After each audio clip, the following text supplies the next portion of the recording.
Welcome back, students.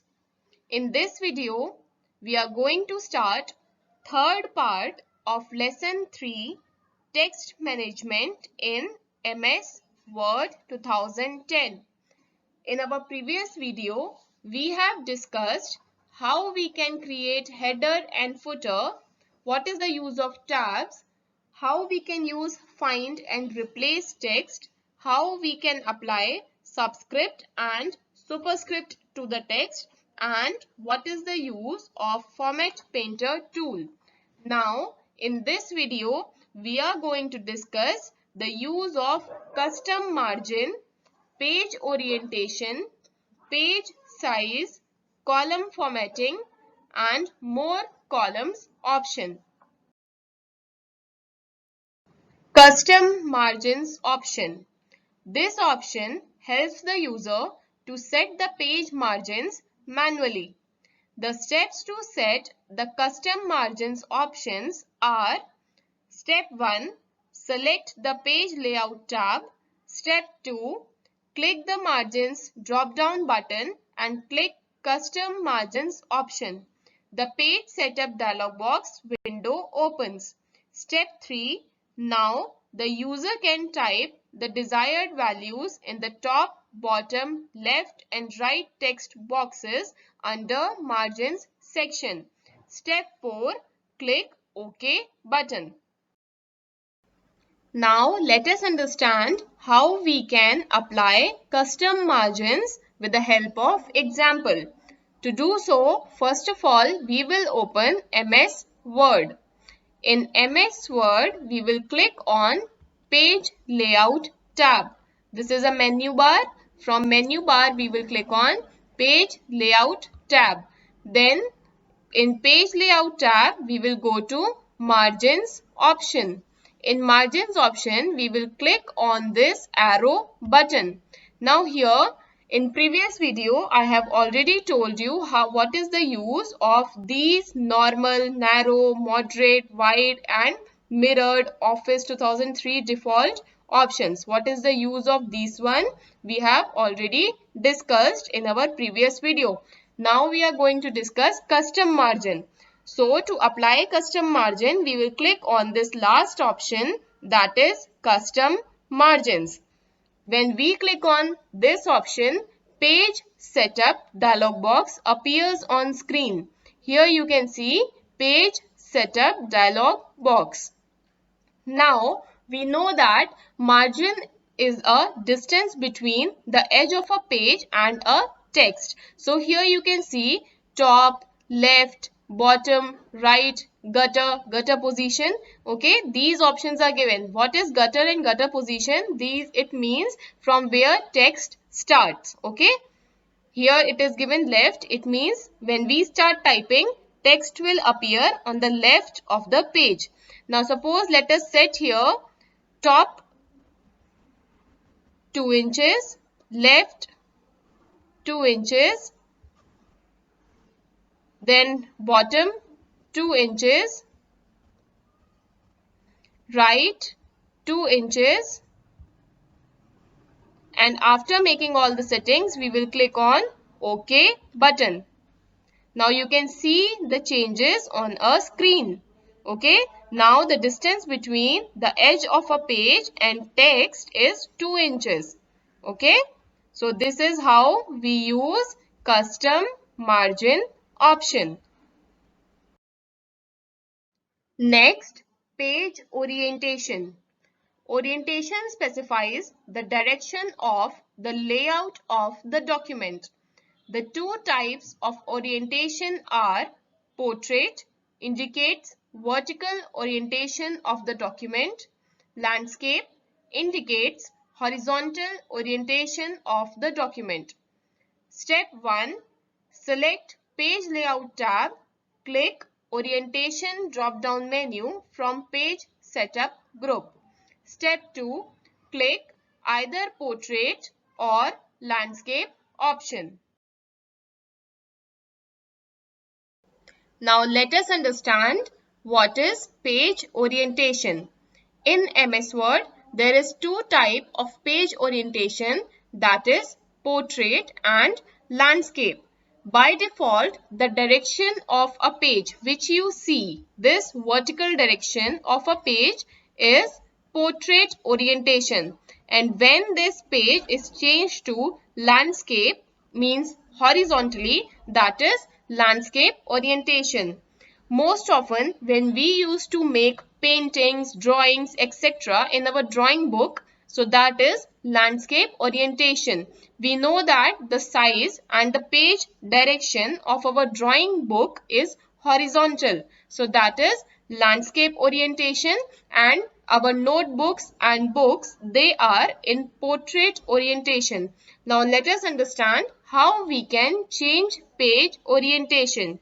To do so, first of all, we will click on Layout tab. Then under Layout tab, there is second option, Orientation. We will click on this option, and here we can see two options are there. Already portrait option is selected. Now we will change it from portrait to landscape orientation, and we will click this landscape option. Now here you can see the size of page is changed. Now it is under landscape orientation. You can see the size of page. Now similarly, from exiting this, what we will do, again we want to make portrait orientation. Again we will click on Layout tab. From Layout tab, Orientation option. Then we will click on Portrait option. Now again you can see the page has came to its original position. This is portrait orientation, and the previous one was landscape orientation.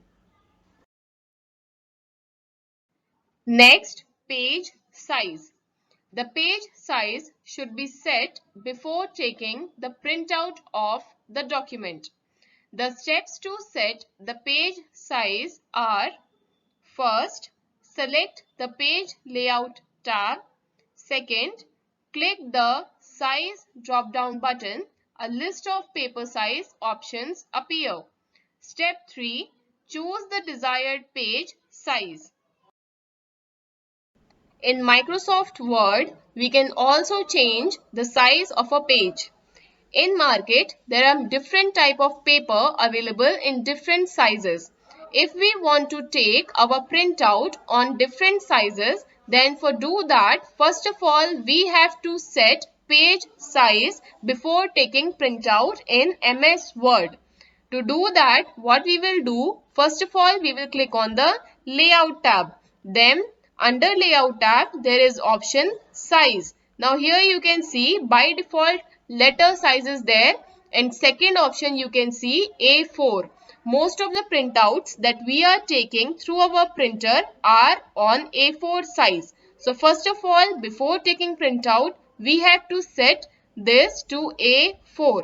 Now you can see the size of a page is A4, and now we can easily take printout without any interruption.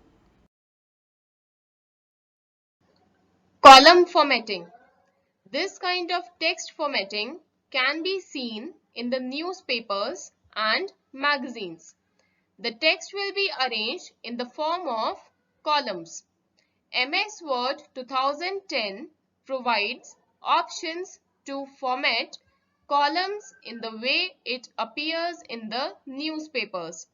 Let us see the steps to convert the plain text document to column format. The steps to format the text in column format are: Step 1. Select the text to be displayed in columns. Step 2. Select the Page Layout tab. Step 3. Click the Columns drop-down button where different options appear. Step 4. Choose and click the desired option. We can observe the text changes to the chosen columns. Now let us understand how we can change our document into different columns. To do that, first of all, we will click on Layout tab. Then in Layout tab, Fourth option, columns. We can see this option over here in page setup group. Now we will click on this option and here you can see different columns option are available. First one is 1. It means the default setting of the page is 1. Right now on the screen we can see only one column. Second option is 2. When we click on this option, this single column will change to 2 columns. Now here you can see the changes. The single column has been broken into 2 columns. Then similarly, another option is there, that is 3. If we click on this option, we can see that the same column, the same 2 columns are changed to 3 columns now. Okay, then another option is there, that is left. When we click on this option, it means you can see in left one there is small column and in right side there is a big column. This is the use of left. Then another option is also there, that is right. Now if we click on this column, here you can see in right side there is a small column and in left side there is a large column. Okay, so this is how we use columns setting. Now we used to see these setting most often in our books. In our books also, sometimes on some pages or in some textbooks, we see the text has been written in different columns. Similarly, these settings are used in newspapers. Most often we see in newspaper, news is written in different columns along with pictures, and newspapers, magazines, they are using this setting. That's all for this video. Thank you.